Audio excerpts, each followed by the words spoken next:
10월 23일 살아계신 하나님의 말씀 누가복음 5장 1절부터 11절 말씀으로 은혜 받은 자의 회개라고 하는 자의 말씀드립니다. 공자의 제자 중에 증참이라고 하는 가장 나이 어린 제자가 있었어요. 공자는 그 제자 중에 증참을 진리로 여겼어요. 근데 그 증참이 말한 것 중에 일일삼성이라는 말을 해가지고 공자가 그걸 아주 극찬을 했습니다. 하루에 세 번이 그게 아니라 세 가지 일을 반성한다는 그 뜻이죠. 하루에 있는 전부를 다 못하더라도 최소한 세 가지라도 반성한다. 그런 의미죠. 하나는 뭐냐면 남을 생각하고 행동했느냐. 또 하나는 사람을 사귐에 있어서 신의를 저버린 일은 없느냐. 나머지 하나는 나도 알지 못하면서 남을 가르친 일은 없느냐는 이 세 가지를 반성하면서 인격을 수양했다고 그래가지고 그 스승인 공자로부터 아주 어느 곳에서 극찬을 받았지요. 우리는 불완전성을 가진 그런 이들로서 자신의 실수나 잘못이나 죄를 짓고 오류를 범할 수 있죠. 그래서 세상에 법적으로는 어겨가지고 감옥에도 가고 벌금도 내고 그러는 거죠. 근데 죄를 짓거나 잘못을 범하고서도 돌이키고 바르게 고쳐 행하지 않는가. 이게 문제거든요. 요즘 정치판에 대부분 정신 빠진 그런 이들 대부분 다 그렇잖아요. 누구의 면에 부인도 그랬고 다 그런 거. 정죄를 벗어날 수 있는 길은 오직 회개뿐입니다. 서구 사람들 중에도 이 인격자로 칭함을 받는 그런 이들의 특징은 두 가지가 있는데요. 하나는 thank you라고 하는 말, 그리고 I am sorry라고 하는 말. 이 두 말을 진심을 가지고 행하지 못하는 사람. 또 이 말을 진심으로 표현하는 사람. 그 말이 뭐냐면 thank you, 감사합니다. I'm sorry, 죄송합니다. 미안합니다. 이런 말.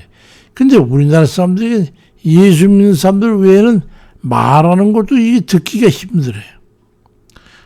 자기 고맙다고 그러면서도 하나님 앞에 감사합니다.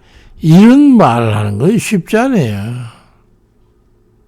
감사를 잘 하지 못하는 것도 그렇지만 더욱 못하는 건 미안합니다입니다. 미안합니다 하면은 죄인처럼 생각이 들고 자존심 상하고 남들이 자기보다 우쭐해지고 자기는 비굴해지기 때문에 미안합니다 이 말을 잘 안 한다는 거예요. 근데 사실은 그렇지 않아요. 이 두 가지 말을 잘 할 줄 알아야 참 인격자인 거거든요. 어떤 아빠가 어린 아들을 앞에 앉혀놓고서 묻습니다. 얘야, 하나님과 우리는 아버지와 아들 관계라는 거 알지? 근데 말이야, 그러면 하나님 아버지께서 화가 나셨을 때는 어떻게 하면 화를 풀게 할 수 있을까? 그러자 아이는 잠깐 생각을 하더니 잘못했어요. 다음부터 절대로 안 그럴게요. 그러면 돼요. 정답입니다. 정답. 하나님의 뜻을 움직일 수 있는 건 오직 회개뿐이에요. 누가복음 5장 32절에도 내가 의인을 부르러 온 게 아니고 죄인을 불러 회개시키러 왔노라고 말씀했잖아요. 주님의 뜻은 죄를 깨닫고 돌이키게 하는 것이지 징벌이 목적이 아니에요. 심판이 목적이 아니에요. 회개는 잘못을 뉘우치고 그 잘못에서 돌이키고 그래서 바르게 고쳐 살아가는 거. 이게 회개라고 하잖아요. 세상에도 잘못을 뉘우치고 돌이켜 바르게 살아가는 사람, 그 사람을 향해서 형벌을 더 가하고 가중처벌하고 징계하고 능욕하는 그런 경우는 존재 없어요. 법정에서도 정상을 참작한다는 게 뭐냐면 회개하는 사람을 일컫는 거예요. 그럼 어떤 회개가 진정한 회개일까요? 받은 바 은혜와 은총에 감격해서 회개하는 것. 그게 진정한 회개입니다. 아이들을 보면 말이죠. 아이들 잘못해가지고 이리 와. 그래가지고 종아리를 때리고 그러면 뭐 한 대 때리면 대부분 엄마 잘못했어요 하고 그렇게 말하지만 그래 잘못했지? 그러고서 엄마가 안아주고 용서해주고 그러면 그제서야 또 엄마 잘못했어요 이해한다. 눈물을 흘리면서 그때는 진심으로 잘못을 고백하는 거예요. 그게 진정한 회개인 거예요. 형식적이고 온전히 이게 아니고 말이죠. 온전한 하나님의 은혜 앞에 서게 될 때 진정한 회개를 하게 되는 거죠. 오늘 본문에 기록된 내용을 살펴보면 진정한 회개가 어떤 것인지 알 수 있죠. 밤새 고기를 잡지 못한 베드로에게 꽁꽁 어두운 데서 말이죠. 바닷가에서 깊은 데 가서 그물을 던져 고기를 잡으라. 그랬더니 엄청난 고기를 잡게 되는데 난데없이 누가복음 5장 8절에 보니까 시몬 베드로가 이를 보고 예수의 무릎 앞에 엎드려 가로되 주여 나를 떠나소서 나는 죄인으로서 있다. 그 죄를 고백하는 거야. 고기 잡은 것과 회개와 무슨 상관이 있길래 예수님의 권능 앞에 자신을 돌아보니까 살아온 그동안의 삶에 대해서 통째로 잘못됐다고 하는 것을 경험하게 된 거예요. 완전히 자기 부인이 일어난 거죠, 속에서. 뭐 말이 필요가 없어요. 모두가 자기 주님 앞에 거울처럼 보니까 드러나지 않는 게 없으니까 할 말이 없어요. 죄송해요. 그밖에 없어요. 이성적이고 논리적일 때 우리 회개는 의식적이고 형식적인 그런 회개일 때가 많잖아요. 그런 경우가 있죠. 지금 깊은 데 가서 그물을 내리라고 주님께서 말씀하실 그때까지도 베드로로 그랬어요. 그래서 의구심 반반 해가지고 누가복음 5장 5절에 보니까 시몬이 대답하여 가로되 선생이여 우리들이 밤이 맞도록 수고했지만 얻은 것이 없지만 말씀에 의지해서 내가 그물을 내리리다 하고 그물을 던졌어요. 그랬더니 만선이 된 거예요. 그 사건으로 인해 베드로는 자신의 불신앙을 온통 깨닫게 되는 그냥 한꺼번에 다 뒤집어진 거죠. 주님의 은혜 앞에 이루 말로도 알 수 없는 감사와 그리고 사하심과 긍휼과 온통 가득한 주님의 그 사유의 사랑을 깨닫게 되니까 그냥 그걸 통째로 자신을 부인하고 그냥 무너져서 말이죠. 회개하게 된 거예요. 그런 통째 회개하는 경험을 해보면 그게 어떤 상태인지를 이해가 됩니다. 저도 그 심정을 조금 알지요. 신학기 2학년 초에 주님 만나 뵙고 주님의 인자하심과 용서와 사랑을 깨닫게 됐을 때 이전에 나는 그날 죽었어요. 그날 강모식인 죽은 거예요.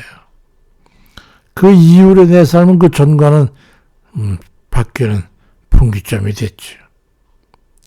주님의 사랑이 느껴지고 주님께서 나 같은 죄인 때문에 죽으셨다는 은혜를 깨닫고 그동안 살아온 모든 고통과 환난이 주님의 은혜와 사랑이었던 걸 깨닫고 보니까 너무나 죄송하고 감사해서 이전에 나로서 도저히 거기 지체하고 서 있을 수가 없더라고요.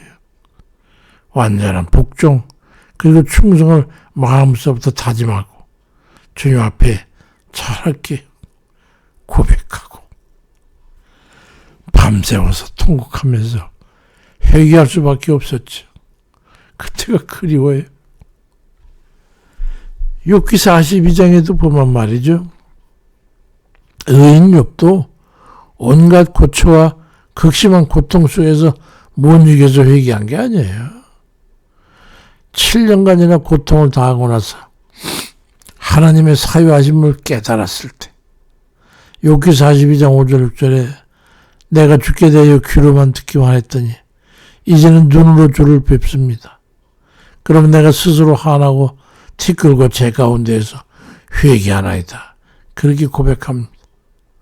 하나님의 은혜를 깨닫게 될 때 완전히 자기 자신은 부인하고 동시에 티 없는 아무 흠 없는 깨끗한 마음으로 회개하게 된 것이죠.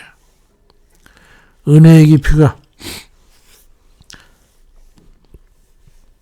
더할수록 회개의 깊이도 더해지는 거예요. 은혜에 의해서 회개해야 되는 거죠. 견딜 수 없는 고통이나 괴로움으로 인한 징벌에 못 견뎌가지고 잘못했어요. 그건 거짓일 수도 있어요. 근데 새벽닭이 2번 울기 전에 3번씩이나 주님을 부인했던 그 밖으로 나와서 벽을 붙들고 통곡하던 베드로, 그 기억 속에 있는 베드로에게 갈릴리 해변으로 주님께 찾아오신 거예요. 그리고 베드로에게 식사하는 자리에서, 야, 너는 나를 저 사람들보다 사랑하냐? 그러면 내 양을 먹여라. 그럼 3번이나 반복하면서 말씀하셨어요. 너 그때 왜 그랬어? 야, 이 더러운 놈아, 이 배반자야. 그렇게 안 했어요. 우리는 만약 그런 주님 앞이라면 우리가 감당할 수 있겠어요? 베드로는 그 은혜를 감당할 수가 없었어요. 그 용서와 자비와 그 은혜를 어떻게 말로 표현할 수가 있었겠어? 그렇게 회개한 베드로는 그 후로도 새벽닭이 울 때마다, 그 소리가 들릴 때마다 그는 엎드려 울면서 기도를 시작하는 거예요. 아마 새벽 기도는 베드로가 제일 처음 시작하지 않았을까요? 자신을 채찍질하며 거꾸로 지게 될 십자가, 그를 향해서 거침없이 나갈 수 있었던 거지요. 은혜에 감격해서 마음을 다하고 뜻을 다하고 몸과 마음을 다해서 십자가에 거꾸로 달려 죽기까지 그는 다름질 수 있었던 거예요. 목숨을 바쳐서 충성을 다할 수 있었던 거지요. 우린 다 불완전하잖아요. 힘과 노력으로는 도저히 어찌할 수 없는 그런 우리 죄에 대해서 아무 탓도 아니하시고 용서해 주신 은혜에 감사해서 어쩌면 주님을 기쁘시게 할까? 어떻게 살아야 드려야 될까? 우리 삶을 어떻게 살면 우리 삶에 대해서 수긍해 주실까 해서 힘껏 하는 것이죠. 우린 다시 주님의 그 십자가 버려도 또 씻김받고 씻겨도 한이 없는 은혜의 살 뿐이죠. 주님 뜻대로 살기로 했네. 주님 뜻대로 살기로 했네. 주님 뜻대로 살기로 했네. 나는 다시 세상 길로 되돌아서지 않겠네.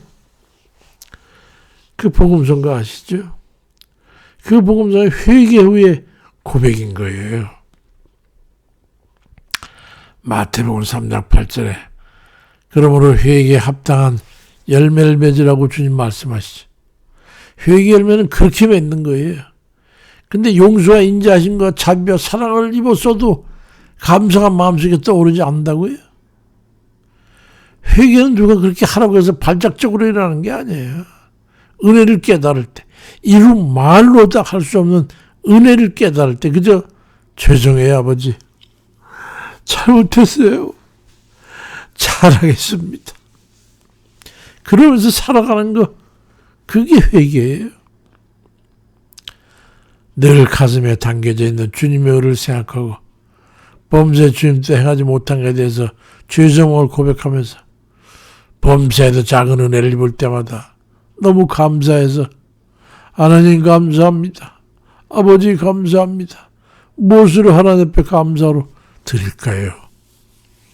얼른 돌이켜서 주님께서 기뻐하시는 심령으로 돌아가는 그런 우리 모든 복된 이들 다 되시길 주의 이름으로 축원드립니다. 아버지 감사해요. 아버지, 죄 같은 죄인들을 주님 아무 징책도 없으시고 그냥 용서해 주셔서 우리 주님 그 사랑 앞에 설 때 누가 주님 앞에 바로 설 자가 있겠어요? 아버지 감사드려요. 오늘도 주님 이러한 평안과 주님 나라에 대한 소망과 기대를 가지고 살게 하신 너무 힘들 때도 감사해요, 아버지. 마음의 걱정과 염려가, 그리고 가슴에 치밀어 오는 불안, 두려움, 염려, 근심, 걱정, 모든 것들이 너무 힘들고 괴로울 때 있어요, 아버지.